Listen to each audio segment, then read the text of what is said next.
Greetings and welcome to the channel. My name is Dr. Gyesie, Master Energy Architect and Transformational Coach at Inner Mileage, where we help folks understand the trauma-informed basis of limiting self-beliefs and how to take inspired action to overcome it and live resonant lives right here, right now.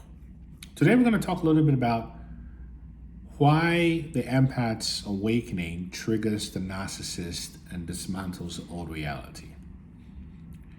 And this is because there comes a moment in your journey as an empath, and this is largely silent and seismic, where the illusion, the spells you've been living under crumble, where the scripts that kept you trapped in the spells before no longer fit, and your performative people-pleasing self begins to collapse, and the nervous system begins to whisper, "This isn't me." This awakening isn't polite. It's not social media pretty. It's the collapse of your former self and reality and the rise of your true self in resonance. But why does your light, your truth, and your peace provoke the narcissist? This is a key question. And it's because your light unmasks their lie. Your coherence destabilizes their illusion. And today we're going to go very deep into this, where we'll enter a multidisciplinary perspective to understand this, and we'll explain why your spiritual awakening is a threat to artificial systems, and why the narcissist panics when you no longer submit. So it's important to realize that there's a binary explanation for the empath and the narcissist, even for those who are non-binary. And from a psychological dimension, the UCLA psychiatrist Dr. Judith Orloff defined empaths as emotional sponges, people with hyper-developed mirror neurons in the insula, which is responsible for internal awareness and emotional regulation. Whereas narcissists, per the American Psychological Association's expose or indicators in the DSM-5, have impaired empathy and exhibit grandiosity, entitlement, and a fragile self-image masked by dominance. So the empath processes and integrate, whilst the narcissist manipulates to avoid. That's Lindsay Gibson, a psychologist. Then we go into neuroscience. Empaths often show increased activity in the default mode network, which is the brain region field linked to introspection and inner truth mapping. Whereas narcissists have heightened responses in the fear area, the amygdala, where a dysregulated prefrontal cortex makes emotional regulation very difficult, which is why they have rage, they deflect, and they gaslight. And when you think about it from a unified theory, borrowing from Nassim Harameyn's work, physicist, suggested that everything in syncretism operates via harmonic resonance. That empaths emit scalar, coherent energy fields because the presence of an empath reorganizes chaos into coherence. Conversely, narcissists emit chaotic, egoic, and non-coherent waves which depend on feeding of others, particularly other people's regulated fields, in order to stabilize themselves. Very parasitic. So your light becomes a threat when it no longer vibrates at the low frequency that the narcissist is used to. So you think about the signs of awakening in the context of this binary explanation of what a narcissist is and what an empath is. And you realize that waking up transitions the empath's brain from beta waves, problem solving, to alpha waves, which is a place of flow, and eventually into theta, which is a place of intuition and soul access.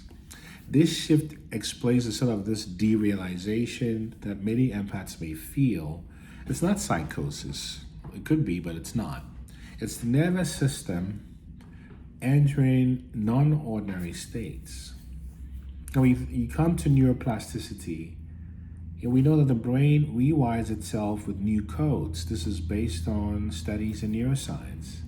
And when an empath stops accepting narcissistic narratives, the synaptic circuits that keep an empath small begin to unravel, begin to collapse.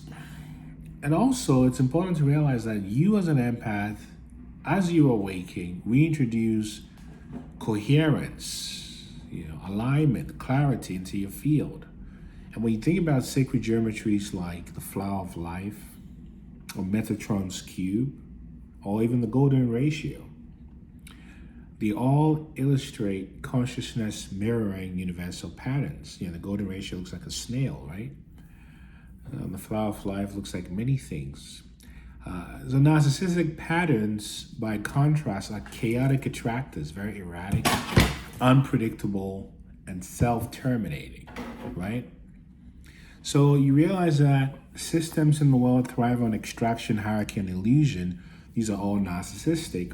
So the empath's withdrawal from performance, compliance, and people-pleasing becomes an act of economic disobedience. And the empath's refusal to perform disrupts the supply chain, not just emotionally, but spiritually, financially, and energetically. And then you shift from that into sort of deeper analysis, and you realize in the Gnostic text, so the Nag Hammadi, narcissistic behavior reflects the archon, so this archonic virus, which is a parasitic force that mimics light but has no creative essence. And the empath carries Sophianic codes like Sophia, wisdom, true creative frequency, divine feminine intelligence, and access to the Akasha, or the Akashic fields. And then you realize even in the Kabbalah, the concept of tikkun olam, repairing the world, involves confronting broken vessels within our bloodlines. So the narcissist in your life is part of your soul contract to trigger the inner work required to reclaim sovereignty. When you come to Dzogchen in Buddhism, for example, in the Vajrayana, awakening is not a gradual path. It's a sudden, groundless, non-dual recognition. And the narcissist collapses because you've stopped believing in the false self, which was co-created through trauma bonding. Then you also realize that your awakening is alchemical. It's sort of a shift from the blackening to illumination, from Negredo to Rubedo. And the empath's spiritual death is alchemical in the same way, breaking down the lead of identity into the gold of essence. So in Hermetic thinking, there's this quote that goes like, the narcissist is the fire that burns away what you're not. This is really the whole kit and caboodle. So why does the narcissist get triggered by this? Because the narcissist depends on unspoken energetic agreements, right? And when the empath awakens, these contracts are shredded. And when you come into chaos theory, even tiny changes cause radical shifts in complex systems, the butterfly effect. So an empath going into no contact or no response or even silent peace destabilizes the entire relational system, often triggering narcissistic collapse. And when the empath enters this sort of resonance exits, the narcissist may respond with hoovering, fake apologies, smearing, rage. This is not love loss, it's supply threatened. You see? So how to stay awake and sovereign? It's important to have scalar silence, master your nervous system, have energetic shields, have an audit of all the social, sacred, spiritual, karmic contracts you have. If any of this resonates with you, type transform in the comment section and realize that the narcissist was not your destroyer. They were your final gatekeeper, the test, the mirror, the decoy, and you woke up. You remembered.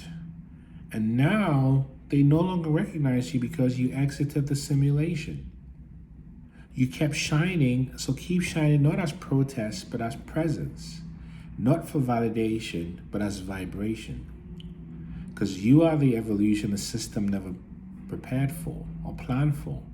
And that's why you appease, panics the narcissist. And that's why you come into resonance, break the spells. That is their destiny. So if any of this resonated with you, don't forget to like, subscribe, and share this with someone who just woke up and needs validation from the soul level. And don't forget to type transform in the comment section if I can be of help to you. Keep shining your light, keep ascending. Peace.